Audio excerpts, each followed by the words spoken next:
In today's video, I'm going to be going over some countries, primarily in Europe and Asia, that do not allow dual nationality, which is absolutely monumental for you to know if you are looking to gain as many passports as you possibly can. Starting off with Europe, there are 4 countries on the European continent that I'm going to be talking about for this video.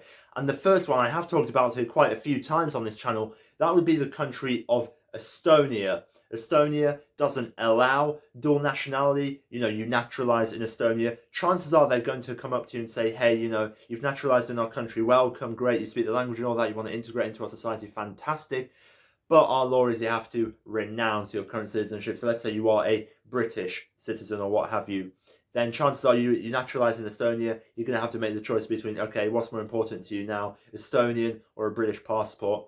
There are some other flaws with the Estonian citizenship, such as, their mandatory military service, but this video is primarily for countries that do not allow dual nationality. And Estonia is probably the most commonly known European citizenship that doesn't allow dual nationality. The next one is also fairly well known, but the other two are not that well known in my opinion. And the next one, I have talked about this one as well quite a lot, would be Austria. Austria is a little bit more lenient than Estonia, I will say. I have heard some cases about Austrians who maintain or have received dual nationality.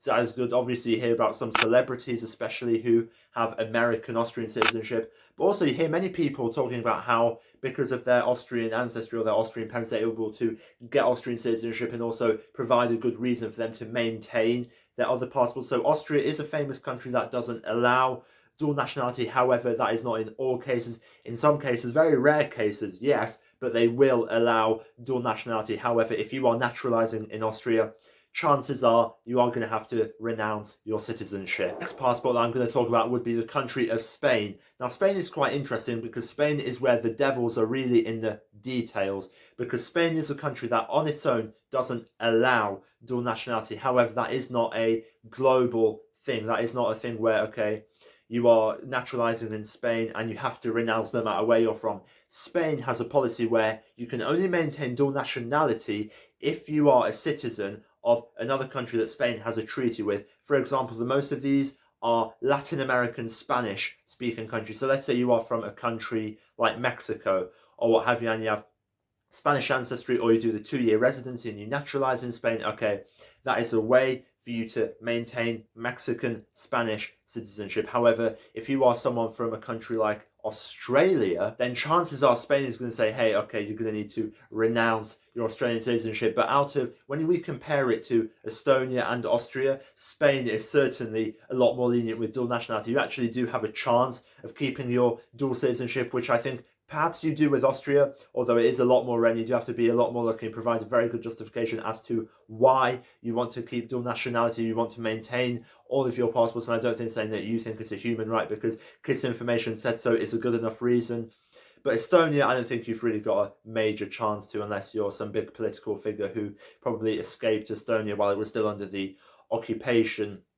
So with Spain, you have got a fairly high chance of getting multiple citizenships, maintaining dual citizenship. However, with Spain, it really does depend upon where you are initially from. And now moving on to the Asian continent. Now, one thing that we have to understand with Asia is that most countries in Asia do not allow dual nationality. If we look at a country like Singapore is probably the most famous one that doesn't allow dual nationality at all. Japan is also fairly well known for having that policy. However, I have heard a lot of cases about people who have dual citizenship and they are also a citizen of Japan and they are over the age of 21. So it really does depend upon what their exact clauses are. But Singapore is very well known for not allowing dual nationality. But some other ones that are very interesting to talk about, a couple that did actually surprise me. The first one would be Mongolia. Mongolia is a very famous Asian country, where Chinggis Khan originated from and everything in the Grand Empire.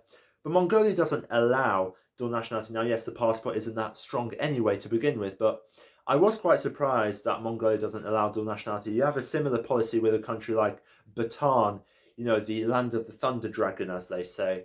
It's a very beautiful country. I'd love to go there sometime. I think the Chonka language is absolutely fantastic, but they don't allow dual nationality. And you are a Bhutanese citizen, you haven't got a strong passport anyway to begin with, same as Mongolia, and also you're not going to be able to maintain multiple passports. But then again, Bhutan isn't a country that is ever really going to provide you with the opportunity to go in as a foreigner and ever integrate into their society. You know, they have a huge tax for foreigners even visiting there as a tourist. So Bhutan isn't really a country that I see many foreigners looking at if they're from the West. You know, if they're from India or Nepal, fair enough. But Bhutan isn't a country where you ever hear any Westerners move into, because they just don't allow it, really.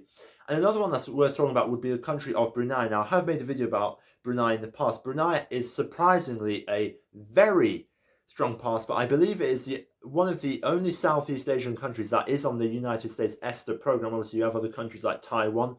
Taiwan allows dual nationality, but only for natural-born citizens, not for naturalized citizens. But Brunei outright does not allow dual nationality. You know, let's say you are watching this and you are a Bruneian citizen. You move to Europe. You want to live the rest of your life in Europe. You want to integrate into that society. Well, all right, you naturalize in whatever European country you're living in, then the Bruneian government are going to strip you of your Bruneian citizenship. You're going to lose your nationality, which I don't really think is fair. Obviously, every country has the right to do what they want in that regard, but then again, dual nationality for me is very important, so that is a major con with Brunei. But then again, Brunei's not as much as Bhutan, but you don't really hear about many Westerners relocating to Brunei. It doesn't really seem to be a country where it's easy to get residency or what have you, unless you get married to a Bruneian citizen. If you want to find out what some of the best passports are in the entire world, then click the top link in the description where I go over the best passports in each continent.